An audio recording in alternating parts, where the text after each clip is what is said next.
السلام علیکم ګران کتونکو ستړي مسئ راځو د خیر سره نن په اکسل کې د یو لیست پر برابر باندې بیان درته کوم. ګوره دا یو لیست ما جوړ کړی دی او وڅنګ ته دا بل سلیکټډ کاندیډیټ دی نه. زه غواړم چې دلته کوم القوان زه ولیکم او القوانو نمونه چې کوم په دې لیست کې دي دا هغه لیست کې دي د هغو القوانو نومو ته ټیک مارک اتوماتیک ولګیږي. نو څنګه زه کولی شم؟ یا مثلا زه دلته مې د دواو لیست دی نه، د دواو یو قسم لیست راځي چې کوم وخت دی آرډر ټولوي، نو بیا هغه دوا ته صرف ټیک مارک ولیکي او تعداد ورته ولیکي. نو اوس مثلا دا یو د دواو لیست دی، زه دلته چې کومه دوا زما په کار وي ضرورت وي هغه زه دلته ولیکم په لیست کې باید چې هغه اتوماتیک ټیک مارک ورته ولګیږي. یعنی په نور مختلف قسم کې هم تاسو دغه استعمالولی شو فارموله. نو راځو د خیر سره اول د واره به دغه کوم لیست چې زه دلته دا نومونه لیکم دا به سلیکټ کړو. چې سلیکټ هم کړي دې سیل ته به نوم ورکړو، سیل ته مې نوم ورکړي فاینل، انټر به کړو دیل او دغه رقم راځو د خیر سره اوس کوم دغه نمونه چې دي د دې او مخته زه غواړم چې دلته ټیک مارک ولګیږي. نو رابسو دلته به فارموله استعمال کړو از اکویل ټو اف بیا بریکټ شروع، بیا به دلته ولیکو کاونټ اف فارموله به راپورته کړو. رابسو د دې اولی خانې سلیکشن به ورکړو، د هغه مابعد به بیا سوري د کاونټ اف مابعد به بیا د هغه سیل نوم به ورکړو چې کوم ستاسو اوس هغه سیل ته ورکړي چې فاینل نوم. ګوره موږ تاسو فاینل یې دا دی راپورته کړي نه، دا فاینل نوم چې د دغه خانې ته چې دغه سیل ته موږ کوم تاسو نوم ورکړی وو هغه به راپورته کړو. چې هغه مې راپورته کړي دغه مابعد به بیا کاما ولګوو. رابسو بیا به سلیکشن د دې سیل ورکړو چې دا کوم نوم لیکلی دی، بیا به سلیکشن د دې نامه د خانې ورکړو، بریکټ به کلوز کړو، بیا به کاما ولګوو. دلته به راسو انوایټډ کاما چې ولګوو پی به ولیکو.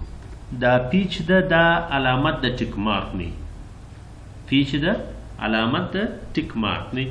انوایټډ کاما د هغه رقم کاما شفت انوایټډ کاما یعنی د ټیک مارک دی ماته بیا شو کی، بیا به بریکټ کلوز کو او انټر به. اوس راځو د خیر سره دلته زه څو نمونه لیکم، مثلا صدام اور دغه رقم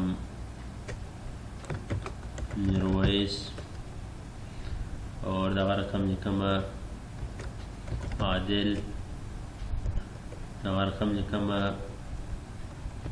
زاهد. یې څو نمونه مې ولیکل. اوس دا کومه فارموله چې موږ تاسو دلته استعمال کړې ده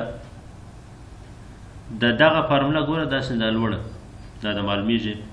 اوس به پر دا خانه باندې ودرېږي، رابسنی هم ته په هم کې به دلته به کلیک وکړي، دلته به ولیکي وینډینګ، یعنې څنګه ډبلیو مې پریس کړي دلته به لاندې ګوره ډایرکټ تاته ښکاره شي وینډینګ 2، ګوره وینډینګ 2 پر دې باندې به کلیک وکړي، دا به پر دې باندې ودروئ.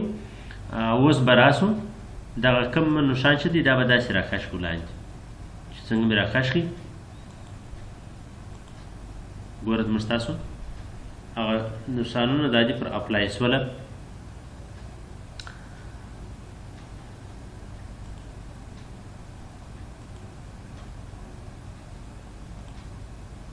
وینډینګ 2 وینډینګ 1 وینډینګ 3 ګوره دا نښانونه مختلف نښانونه تاسو کولی شئ چې دلته پر اپلای کړئ.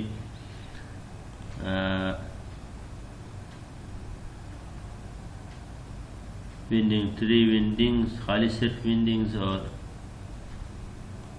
ګوره مختلف نښانونه کوم نښانونه چې تاسو غواړئ هغه ته یې دلته پر اپلای کولی شئ.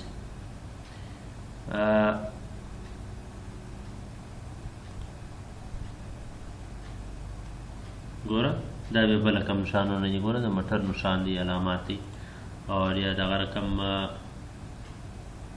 راځو